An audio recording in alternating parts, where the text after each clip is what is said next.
Welcome back to the Sports Source. This segment brought to you by Safety Systems.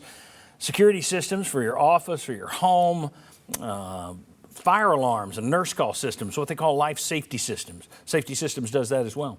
Home automation, man, they can turn your home into the bridge of the Starship Enterprise. Shows you how often I watch Star Trek. I didn't get the name right. And in terms of home and audio-visual needs, like a home theater system, they do that too. Safety Systems, folks.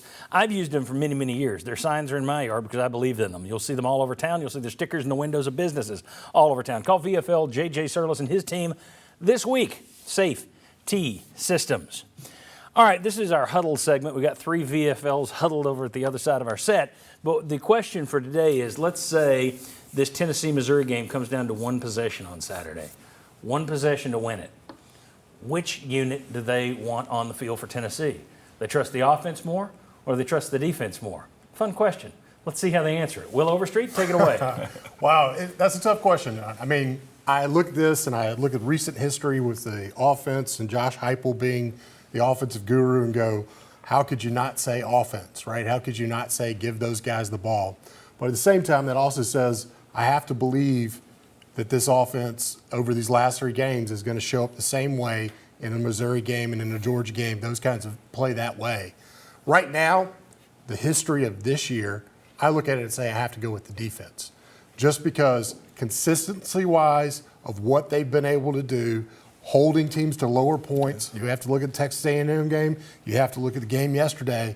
I think right now, as I say, where do you put your money on? I have to put the money with the defense just because consistently over this whole year, they've been able to show a body of work that says those guys can go out and stop the other team. Sterl, I know that's probably not going to be the exact same answer that you would give. I like your analogy, though. I love your analogy, but as a quarterback, a guy who loves offense, I want the rock, baby. I want to be in control of my own destiny. And I think this offense is evolving to that point where they can handle that pressure. I mean, Joe is evolving. The receivers are getting their continuity together. I mean, we got Mr. Wright. We got number 6 back there. I mean, we're doing some things in our tight ends. That secret weapon that hasn't been unleashed yet. So I would rather have the offense having the ball if we needed to score to win the game. And that's the point I brought up the last segment I was in. Like, you can see the offense is getting better. They're clicking. Right. We're doing what Joe likes to do. You can kind of tell he's getting more comfortable in the offense. So that kind of that hindered me a little bit. But when I look at it as a grand scheme of things, all right, if I look at offense and defense, which one has been the better side of the ball? Defense has. We've gotten better this year. Our sacks are up there, tackles for losses. I would imagine that in that situation, I can rely on Pierce or Barrett to get there in the backfield. Beasley's playing out of his mind. Go get a stop. I'm going to go defense on that side.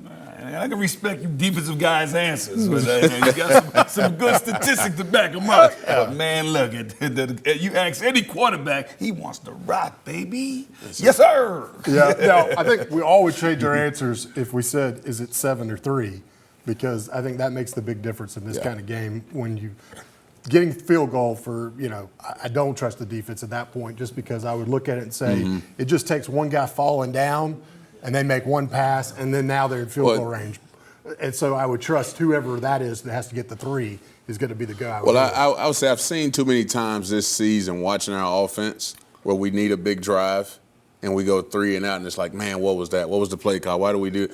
So for me, I'm going to say, all right, let's go defense. Let's get Pierce on the field, get that Rabbits group in. Let's go get after the quarterback. Let Beasley do what he do.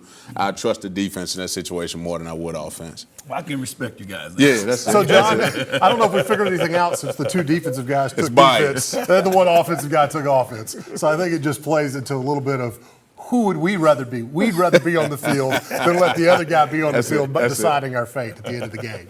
All right, very good. Yeah, I was thinking about that last night. I was kind of 50-50 on it. I could make a case either way. Early in the season, though, I wouldn't have. I would have gone defense.